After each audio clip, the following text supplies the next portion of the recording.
మొన్నే mega DSC పెట్టి ఉద్యోగాలు ఇచ్చాం. 16,500 మందికి ఉద్యోగాలు ఇచ్చాను. ఈ విషయంలో మీరు గుర్తుపెట్టుకోవాలి.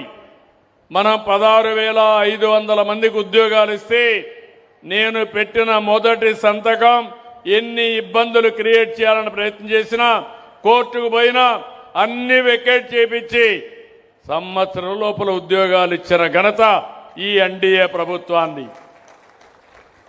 నిన్న మొన్న చూశారు, పరీక్షలంటే తెలియని వాళ్ళు, ఎట్లా పెడతారో తెలియని వాళ్ళు, రిజర్వేషన్ తెలియని వాళ్ళు కావాలని బురదల్లే కార్యక్రమాన్ని తీసుకున్నారు.